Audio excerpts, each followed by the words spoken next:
that's actually cash.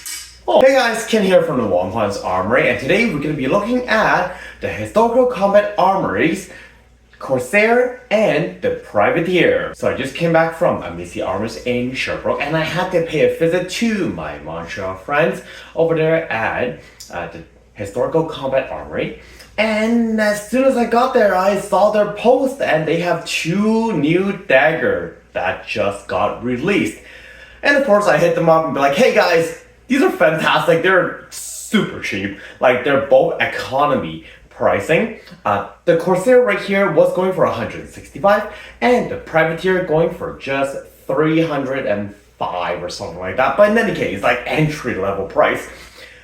The Corsair is pretty much in the market same as the HF Armory economy dagger, and of course the Privateer right here, it's running as similar to the Castile stale face dagger. So both of these are quite the good contender in the hema market.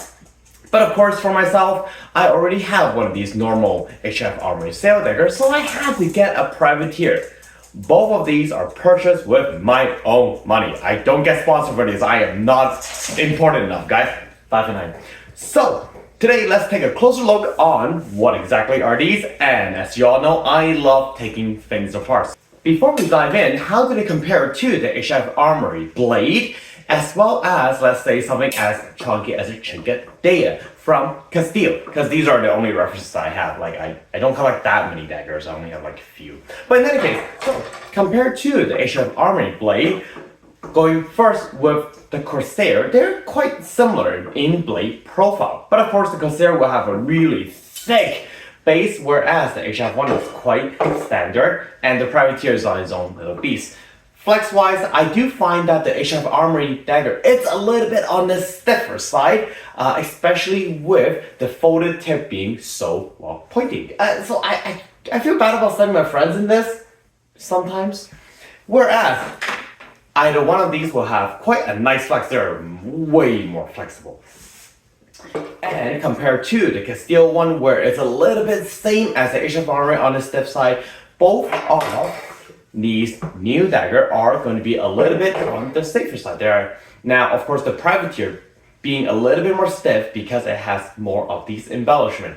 But overall, both of these are going to be quite good in regular sparring and, well, maybe even tournament, depending on the rule set. So double check on the specification before you buy one of these and bring it in and get scared that you didn't get passed.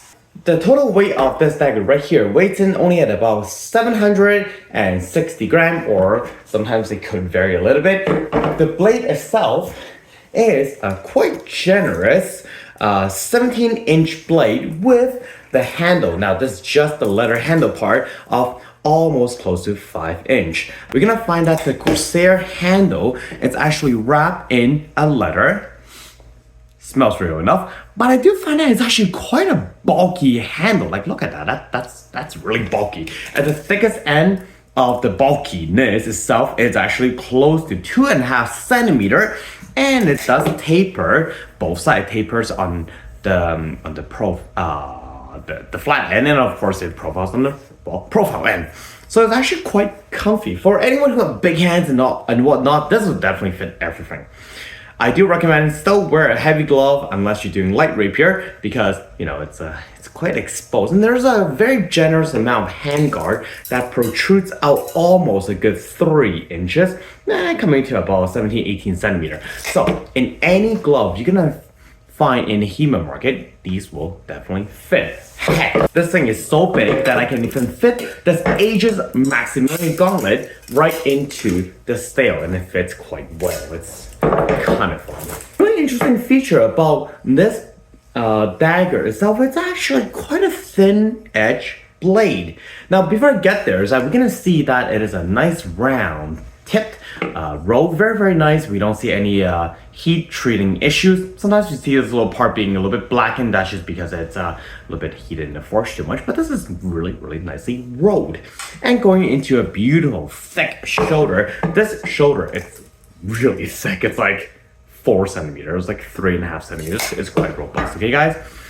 And of course, the fitting is quite nice and tight. There's a little hole here, I believe is indicative of a rod going right through.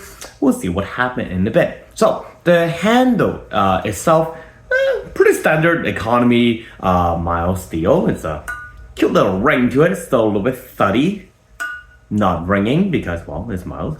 And we're gonna see that the roll edge from the sail is welded on into that, and the whole thing is just welded in. The back ring is actually welded as well. Quite a nice weld actually, so I highly doubt that this is actually gonna break anytime soon. Really nice weld.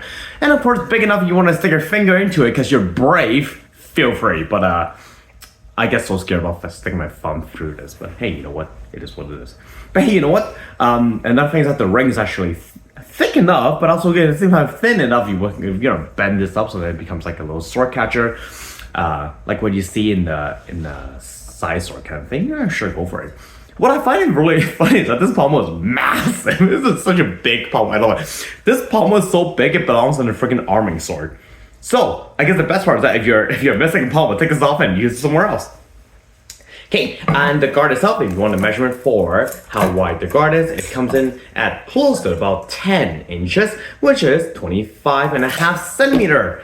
Guys, that's freaking massive. Okay, so my favorite part, unscrew the whole thing, take it all apart, and seeing what's inside. Oh, that's a thick tang. That's a thick tang, holy crap.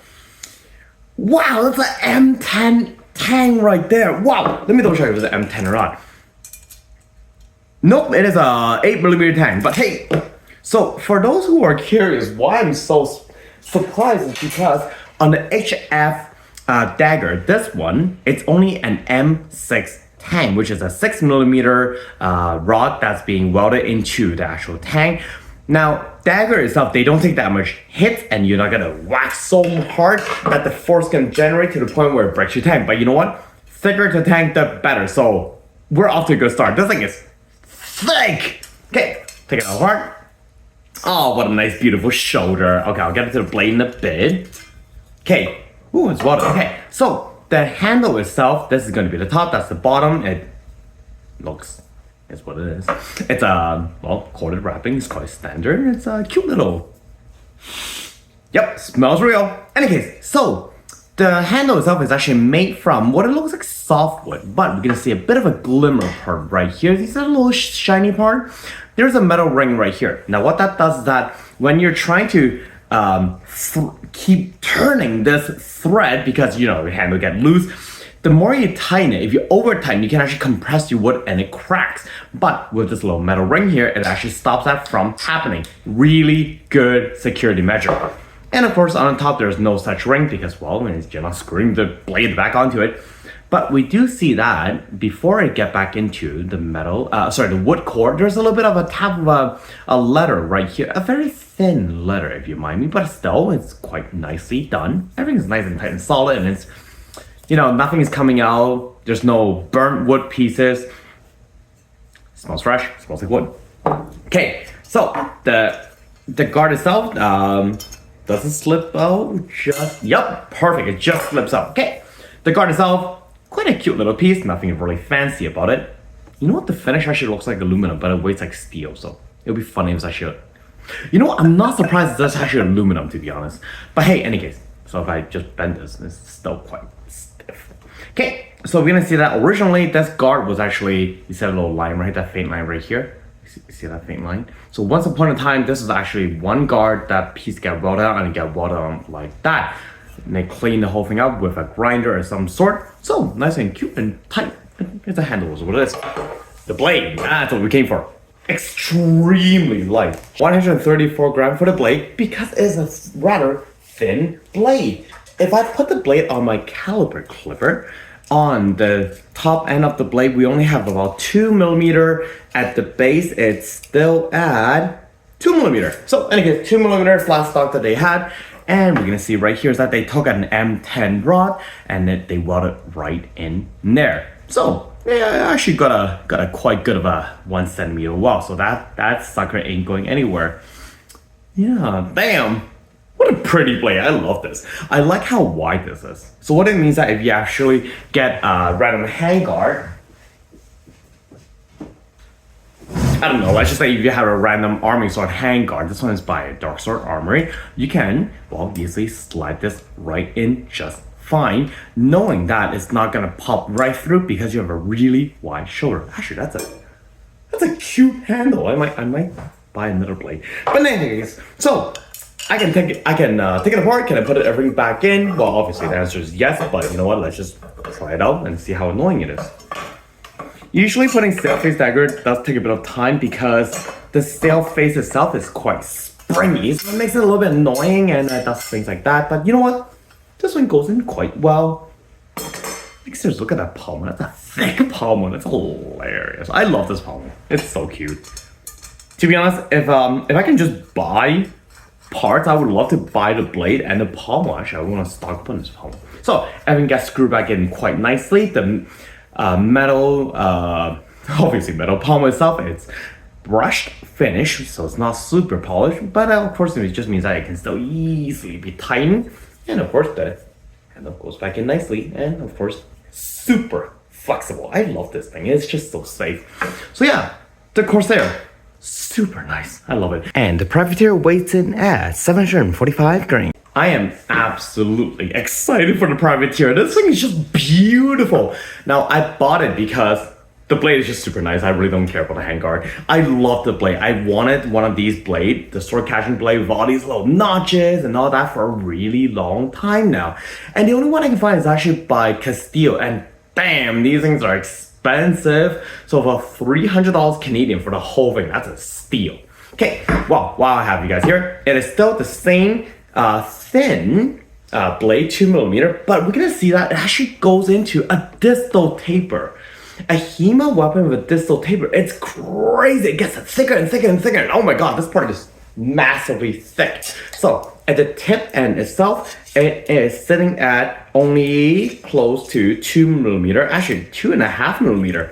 If you look at the cross section itself, it's actually slightly apple-seeded. So actually in the middle ridge is actually thicker and the edge is actually thinner. Kind of hard to capture on the camera, but let's go into the middle section of the blade where the little sword catcher bit and bobs and finish would actually start. It goes to 3.25mm, meaning that this thing is really getting thicker.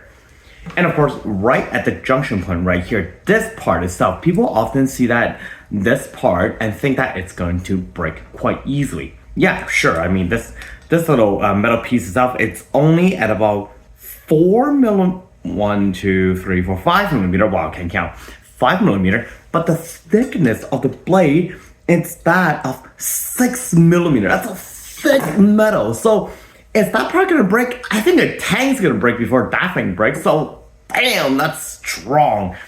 And man, just look at that. And like, I can't tell if it's like file or mill, but the whole thing looks like laser cut actually, to be honest.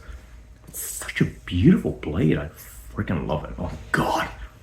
Oh, I love it. And of course, the edge is actually quite soft. Even at the sword catching end, they actually taken the time to round these down. So you can run your finger on it quite nicely and pleasurably. And here, because the metal is so thick, yeah, keep running your finger all day long. I love that cute little thing. I don't even know what it's for. Okay, so we do see a historical copy of this blade itself on daggers and other daggers that we see. But what I love about it is that it's a cute little spatula at the tip, and this little spatulation actually gets to almost, remember the blade is actually 2mm, and it gets to almost 5mm thick at the spatulated tip. And look at all these beautiful little piercing work right here. I think it's just CNC, but hey, it looks great. And of course, oftentimes people think that these actually get caved in and stuff like that, but hey, you know what? This guard is made so well. The thickness of this, it's, by god, that's thick. That's a 3mm sheet metal. That's really thick, guys. This is thicker than the blade, which is funny. Okay, the crossguard itself, quite nice and simple. It has a bit of that beautiful metal look, and of course it is still, if you look at the bottom, it is actually welded on. So this piece actually welded on. Compared to the Corsair, will have a bit of a mild look, and of course the privateer had that beautiful shiny polished look because it is a double the price. But I think for double the price you get 10 times the quality. This looks amazing. I can't stop looking at this. And even the little quilling itself looks like a cute little snake. Super cute. So the blade itself, it is very similar to the Corsair, same as 17 inches in length, which is 42 and a half inch. Oh gosh, 42 and a half centimeter length, and the crossguard itself is almost a foot. Now that's 30 centimeter, meet me. So one major difference about the handle immediately that you see is that this is not a leather wrapped handle. This is a 3D printed handle. You can actually still see all the little 3D printed mark right there. And it has that cute little thumb dip on both sides. So I guess if you want to turn it, you can thumb on both sides. If I recall properly, I think the thumb actually goes here and not here. But hey, you know what? Making it a little different on a 3D print, it's way easier than doing it on the metal. So I guess that's why they just put it here. And for most HEMA glove, when your HEMA glove is sitting all the way in, your thumb kind of sits about right here anyway. So I guess it's fine. Now, I'm not a fan how it's 3D printed just because the cheaper model has a beautiful wood and leather and stuff like that. And this one's 3D printed. I kind of rather they don't put a thumb feature and just gave me a proper historical grip and not a 3D printed grip. Now, I have nothing against 3D printed grip. This is just not my jam, you know? I like things more historical. That's just how I am. So, moving on.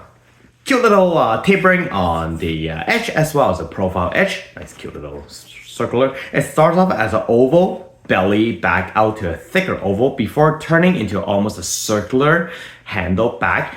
And this pommel itself is way smaller. I think it's just because there's so much meat and mass on the blade. Both of these are extremely nimble. Super crazy cute little pommel. It's just so, oh god, it's squeaking.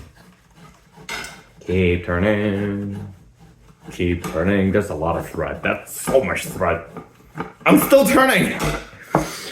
Whew, okay. That's a tiny pommel.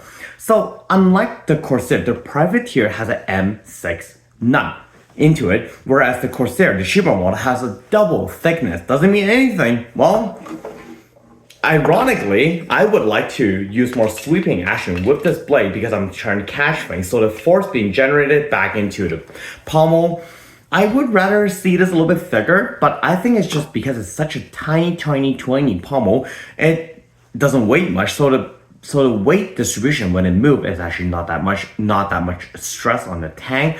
So I guess it's okay. In any case, it's a dagger. I've never seen a broken dagger anyway, so it's fine. So 3D printed tang, 3D print in the top, 3D print in the bottom, 3D print all the way, you know what it is. Next. Oh god, I love this blade. I'm gonna hold on to this for now. Okay, so the guard itself, once again, absolutely beautiful circular guard. It's just so gorgeous.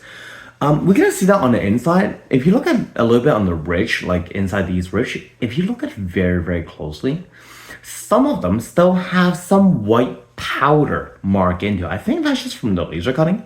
I don't know. Definitely someone didn't go in there and file every one of these for $300, so I'm pretty sure this is laser cut. But hey, you know what? Looks great. Super. This thing's so stiff. Oh crap. Yeah, it's stiff. Yeah. Definitely mild steel. So yeah, super cute. But, okay, let's get on to the blade itself. This is a fantastic blade. It has almost the same profile as what you see on the Castile small feather blade.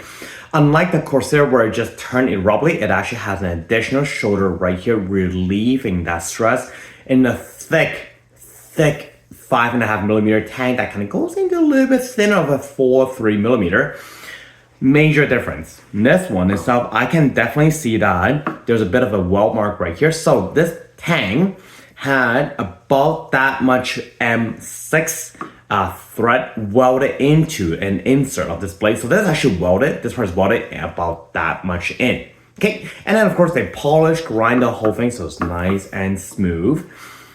And man, this is absolutely a stunning piece. So, couple of cool things that if you have one of these blades and you kind of want to mix and match nicely in there, like look at that cute little guard. Like, if I put the whole thing back together and give it a second life, this is super cute. Look at that. Like guys, if you just want to buy this just for the blade so you can kind of play like dagger slipping, it's totally worth it. God, I love this setup so much. Now, I like this setup so much in this format that, well, my wife kind of called it dibs on it already, so I guess It's not my dagger anymore. No, I don't sound defeated at all. Anyways, so after all that's said and done, God, this is so cute. Now, the trickiest part, does that go on top in the true edge, or does that go on the false edge? I keep forgetting which part goes in. I think that's a false edge, because when you parry, you parry like this way. Hey, whatever. I will find out when I get stabbed in the face, I guess. Okay, so let's put everything back together. The Corsair, the Privateer actually goes in quite nicely. That receiving slot is just so nice. Oh my gosh, wait, actually, hold on a second. So let's look at the inside. So that's a big slot, and then actually they groove it a little bit halfway and then again to a much smaller slot. So the whole thing is not through. So meaning that if you were to get any other blade that's thicker than this, it would just take a little bit of filing on the bottom so you can put any blade in. So if you want to, I don't know, small sword blade into it, I guess it will be super cute as well. So let's put everything back together. Okay, catching end on the false end, which is in the inside end. That one day I'm gonna go fight, and then I'm gonna forget which part I'm gonna get stabbed in the face. Okay, and everything sits back in quite nicely. We're gonna see that if you just jam it in, the guard is actually not all the way in. So you kind of have to like use some muscle there to push the thing in. Or you can do that, you can take it apart. Please squish this.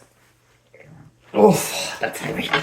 And then put it back in. So if you don't have enough mechanical persuasion while your parts are in, you can pre-mechanical persuade, meaning muscle it until it works. But once you get one thread in, that's it. But look at that. There's so much thread on this that goes in the pommel. Like the pommel is actually like a whole centimeter of thread in. That's crazy. That's a lot of threads. But anyways, overall, I absolutely adore the Privateer. Well, of course, first, the eye candy blade itself is just so beautiful. And everything else just astound me. I'm just having so much fun with this. Like, no wonder my wife took this. So there we have it, guys, the Corsair and the Privateer from Historical Combat Armory. It's now quite very ready for sale, and if you look at the product, you would actually get to see that they have an option for Rondell dagger as well, a steel sparring one for under 200 Canadian dollars. God, I wish I got myself one of those. I went there and saw the guy, and then I was like, can I please buy a Rondell? And they're like, nah, sorry, can't out of stock. I'm like, darn it! So I guess I gotta wait for that, and once I get my hand on that Rondell dagger, I guess I will do a review video. So there you have it, people. If you are thinking about getting a sale dagger, and if you want a nice little economy one for yourself, or to equip the entire club, or you want an absolutely beautiful beast, I am absolutely astounded how they can make dagger, especially selfie dagger, at such an economical price.